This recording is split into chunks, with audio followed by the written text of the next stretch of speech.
खाद बीज को लेकर लगातार छापे चल रहे थे। डॉक्टर क्यूरीलाल मीणा कह रहे हैं कि मैंने अपने जीवन में कभी समझौता नहीं किया है, ना डरा था, ना डरूंगा।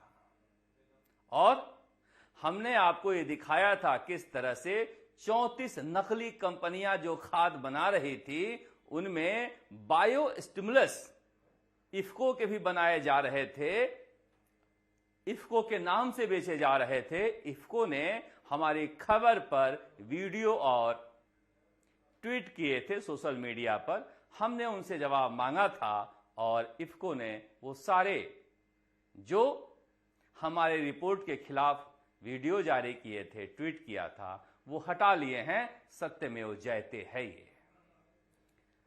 मगर डॉक्टर क्यूरीलाल मीणा के खिलाफ अगर लामबंदी हो रही है तो फिर ये लामबंदी किसान भी कर रहे हैं और किसान इस तरह के होर्डिंग लगा रहे हैं डॉक्टर क्यूरीलाल मीणा के पक्ष में। श्री गंगानगर से लेकर जयपुर तक ये होर्डिंग लग रहे हैं और जनता धन्यवाद दे रही है, धन्यवाद दे रही है। मगर जो व्यापारी हैं वो कह रहे हैं कि बीज जो है वो नकली नहीं था और बीज का एक प्रोसेस होता है। डॉक्टर क्यूरीलाल मीणा बीज को समझते नहीं हैं, यही तो कह रहे हैं कि जांच करा लो। कहा गया कि सभी बीज कंपनियों की जांच 3 दिन में करने के ऑर्डर दिए गए हैं। ये 3 दिन में कैसे जांच होगी? तो जांच एजेंसियों पर है। ये व्यापारी क्यों नाराज हो रहे हैं? ये कहा जा रहा है कि ज्यादातर इसमें से 90 से 95% बीजेपी को समर्थन करने वाले हैं, ऐसा कहा जा रहा है। और बहुत सारे जगह से प्रेशर भी बनाया जा रहा है कि इस मामले पर अब ढीला रुख अपनाया जाए। और अब ये भारतीय किसान यूनियन जो है वो पहुंच गए हैं जगत प्रकाश नड्डा यानी फर्टिलाइजर मिनिस्टर के पास इस शिकायत को लेकर। यानी अब दिल्ली में भी ये शिकायत गई है तो निश्चित रूप से कार्रवाई होगी। मगर राज्य सरकार की चुप्पी, पता नहीं क्यों। हालांकि राज्य सरकार की चुप्पी नहीं कहेंगे क्योंकि डॉक्टर क्यूरीलाल मीणा भी राज्य सरकार का हिस्सा हैं, पर सबसे अच्छा रोल इसमें मार्क्सवादी कम्युनिस्ट पार्टी के भूतपूर्व विधायक बलवान पूनिया का लगा, जो लगातार वहां पर संघर्ष कर रहे हैं।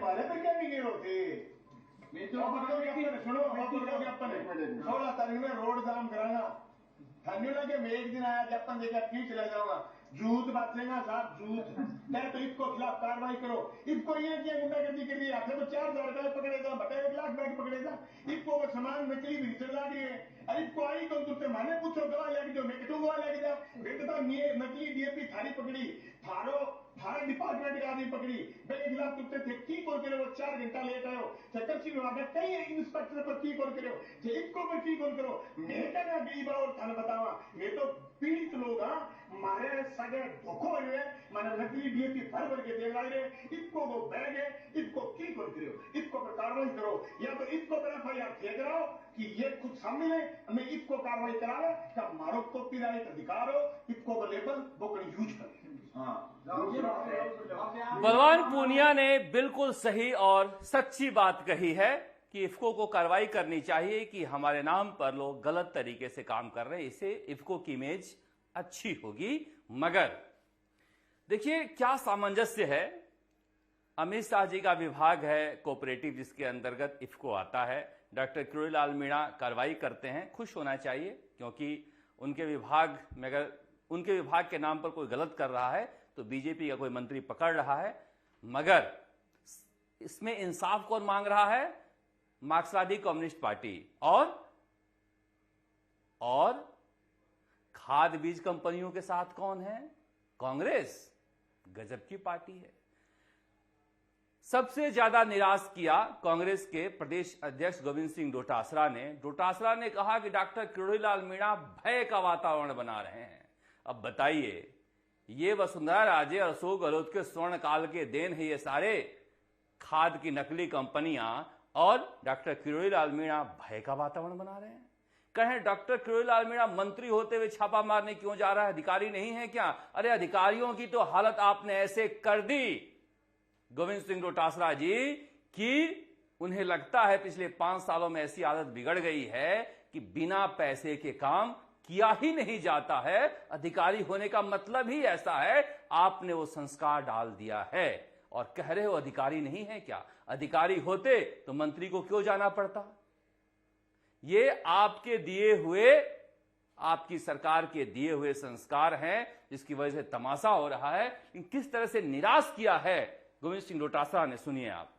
मैंने तक तो रूट करके चले गए थे, विधानसभा के पूरे सत्रों से बाइकाट किया था, और आज खाद बीज और इनके व्यापारियों के गोदामों में जा रहे हैं। तो मैं समझता हूं कि ये मंत्री को गोदामे में जाने के बजाय मंत्री में इतना इकबाल होना चाहिए, सरकार का इतना इकबाल होना चाहिए कि कोई व्यक्ति नकली माल बेच ही नहीं सके, और दूसरी उसके बाद में उसके ऊपर कार्रवाई क्या हुई। आगे आने वाले समय बरसात हो रही है, तो क्या ये सरकार सुनिश्चित करे कि किसानों को खाद पर्याप्त मात्रा में मिलेगी, बीज उच्च गुणवत्ता का मिलेगा? ये सुनिश्चित करने का तो काम नहीं कर रहे, और एक भय फैला रहे हैं कि साथ इस तरीके से मंत्री जो है वो आकस्मिक वो करके भय नहीं फैला रहे हैं गोविंद सिंह डोटासरा जी, ये आप बिल्कुल गलत बोल रहे हो।